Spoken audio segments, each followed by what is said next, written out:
for more on the rising tensions between Pakistan and Iran. Let's bring in our expert panel. That is former Naval Intelligence Officer and Republican congressional candidate in North Carolina, Matthew Shoemaker, and former Bush administration official and Navy Intelligence Officer and chairman of the Bramer Group, Don Bramer. Matthew, I'm going to start with you.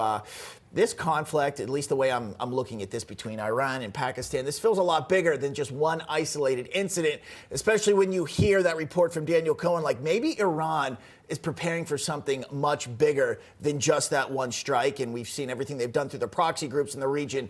What do you make of this? That certainly would be the fear, that Iran is planning something else. I would say that in the past hour or so, reports are that Iran and Pakistan have restored diplomatic relations that they cut off with each other earlier in this week. So that is at least some element of good news that this may be thawing. But I think what this really portends is the fact that there are so many overlapping crises in the Middle East. And as the report just mentioned, it all signals back to Iran, with Israel fighting Hamas in Gaza, with Israel fighting elements of Hezbollah against Lebanon, and Iran now trying to meddle in Pakistan. All of it suggests that there are way too many crises going on in the Middle East. And unfortunately, President Biden and the White House seem completely inept and unable to take care of the situation. Yeah, Don, it does seem that there is not enough happening from the Biden administration as these conflicts continue. Do you believe that the perceived weakness of the Biden administration bears some culpability in terms of the ongoing conflicts in the Middle East? Now, we know, of course, Hamas attacking Israel is one thing that set the ball in motion. But do you think that a lot of it is happening because this administration is just too weak? Well, good afternoon. A lot of this goes back to when the Biden administration turned its back on Afghanistan and then also in the region, completely turning its back on policy and looking forward to other places, looking forward to Ukraine, and even abandoning our U.S. border.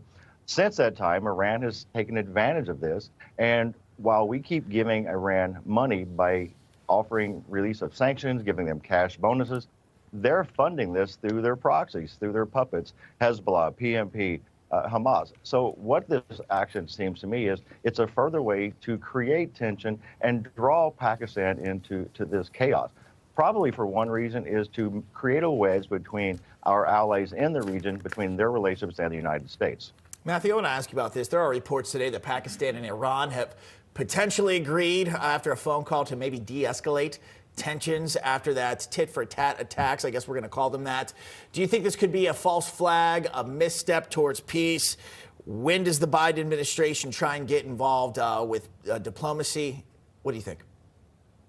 Well, I highly doubt that the Biden administration is actually going to get involved with this. If anything, as Don mentioned, it would be towards appeasement more than anything else.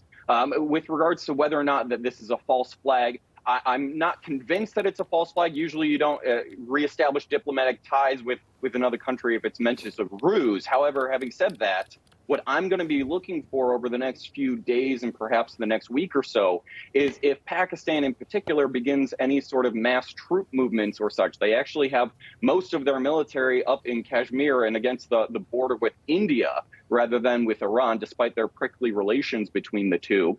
Nonetheless, if there does end up being a mass movement of troops like they're going to discuss more than likely during their security review in Pakistan, if there is a movement of troops, that would signal that there may be more to this than currently is let on. Don, we have less than 30 seconds left, but we're witnessing that Iran is becoming more and more emboldened in what they're trying to do and what they're maybe even testing out to see how much they can get away with. What would it take from the Biden administration specifically to stop that, to say, you know what, enough is enough, no more?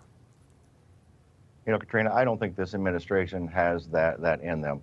If there's anything that creates peace or resolves this situation, unfortunately, between Iran and Pakistan, it'll most likely be China.